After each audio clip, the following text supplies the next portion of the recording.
Esta é a voz da profecia, uma voz de esperança, que proclama a volta do Senhor. Breve virá, breve Jesus voltará.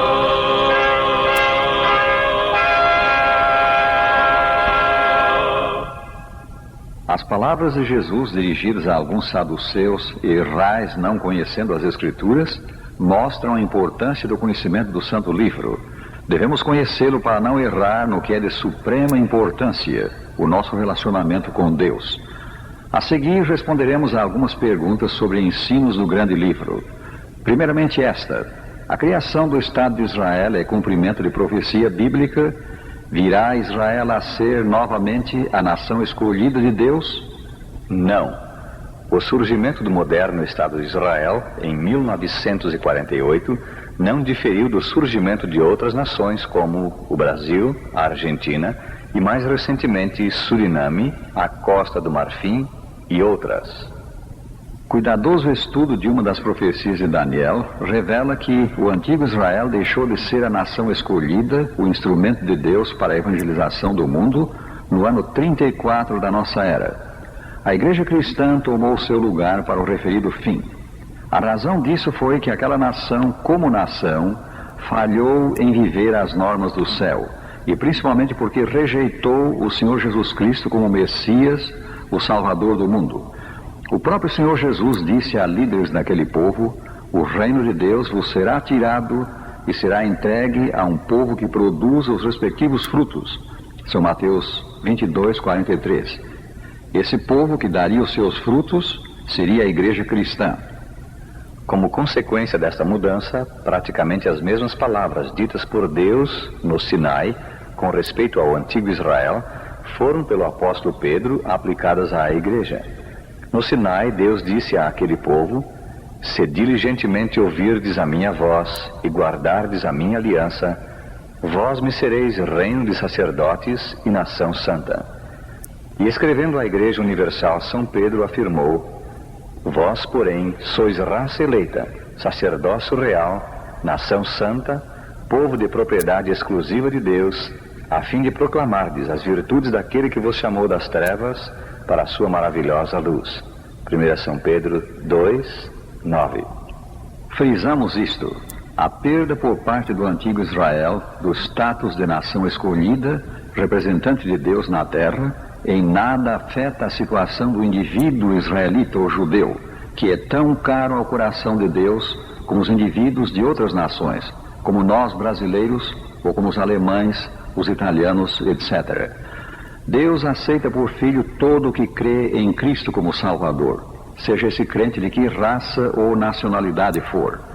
O apóstolo Paulo escreveu: todo aquele que nele crê não será confundido, pois não há distinção entre judeu e grego, uma vez que o mesmo é o Senhor de todos, rico para com todos os que o invocam.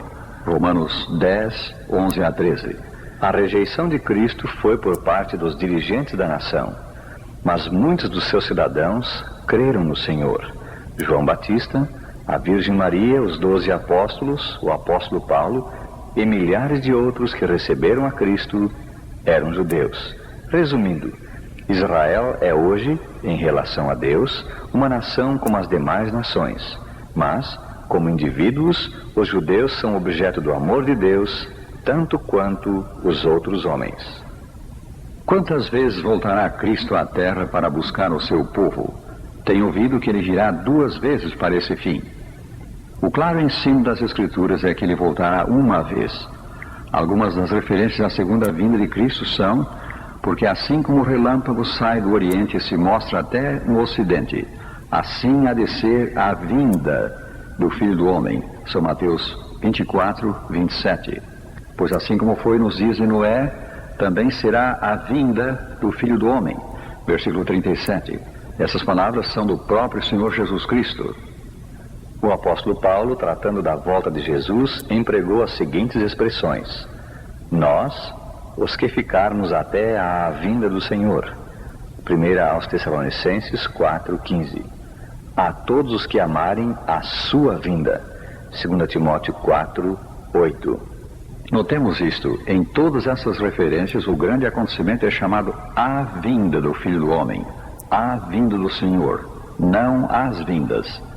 A Bíblia Sagrada é clara, Jesus voltará para buscar o seu povo uma vez. Será a volta de Jesus um acontecimento secreto ou público? A volta do Senhor será visível a todos os homens e será acompanhada de forte clangor de trombeta. Jesus mesmo disse: então aparecerá no céu o sinal do Filho do Homem. Todos os povos da terra se lamentarão e verão o Filho do Homem vindo sobre as nuvens do céu com poder e muita glória. E ele enviará os seus anjos com grande clangor de trombeta, os quais reunirão os seus escolhidos dos 4 ventos, de uma a outra extremidade dos céus.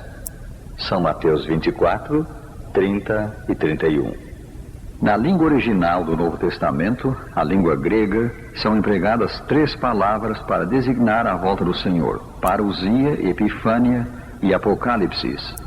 Parousia, usada 24 vezes, significa vinda, chegada, presença. Parousia era por vezes empregada para expressar a chegada de um general romano com o objetivo de participar de uma procissão triunfal pelas ruas da cidade. Em nenhum dos casos em que ela é empregada na Bíblia, há sequer a mínima indicação de um acontecimento secreto. Epifânia, empregada 5 vezes, é traduzida por aparecimento, manifestação ou esplendor. Em 2 aos Tessalonicenses 2:8, encontramos as 2 palavras juntas na frase Epifânias tes parousias, traduzida em português por manifestação ou esplendor de sua vinda. Quanto à palavra apocalipsis, empregada 18 vezes, o seu sentido é revelação. Quando se refere à volta de Cristo, ela sempre denota aparecimento público.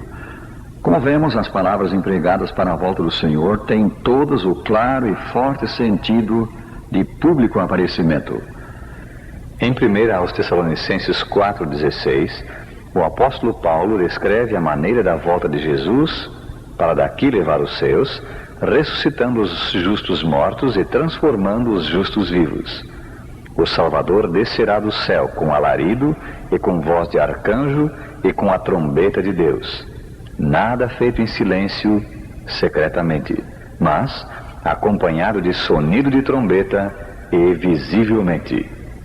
A volta do Senhor será, pois, um só acontecimento, e todos os que estiverem vivos na terra verão esse acontecimento.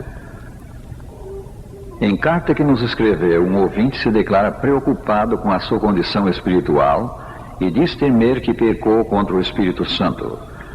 No que respeita ao pecado contra o Espírito Santo, uma coisa é certa: a pessoa que se preocupa com a sua condição espiritual, que teme não estar bem com Deus e deseja estar, não pecou contra o Espírito Santo.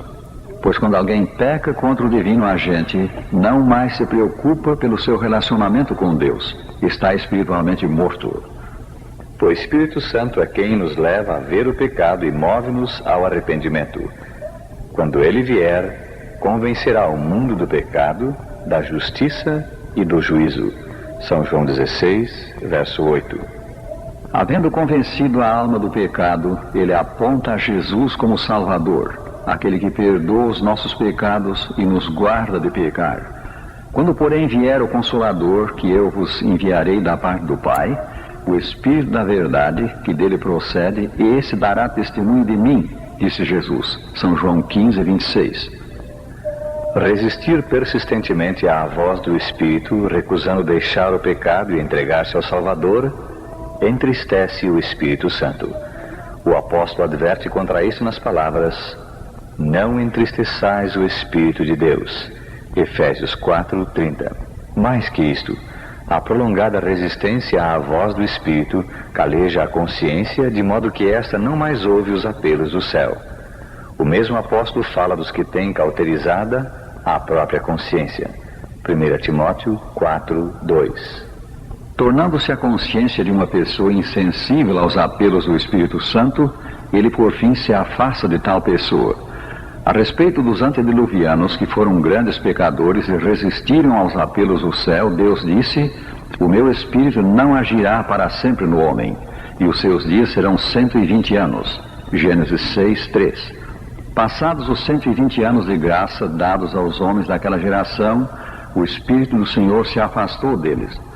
Quando o Espírito de Deus se afasta de uma pessoa, ela não mais sente tristeza pelo pecado, não mais se arrepende e não mais se inclina para Deus. Está satisfeita no caminho do pecado. O pecado contra o Espírito Santo não tem perdão, porque os que nele incorrem, afastando de si o Espírito, não mais experimentam arrependimento. Eles rejeitaram definitivamente o Salvador.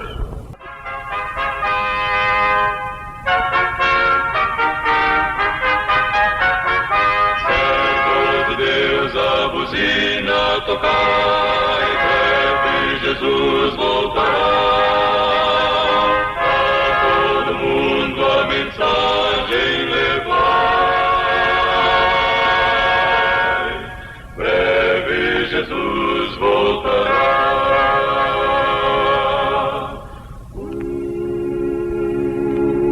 Esta é a voz da profecia, uma voz de esperança, que proclama a volta do Senhor.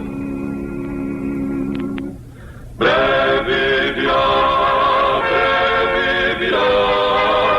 breve Jesus voltará.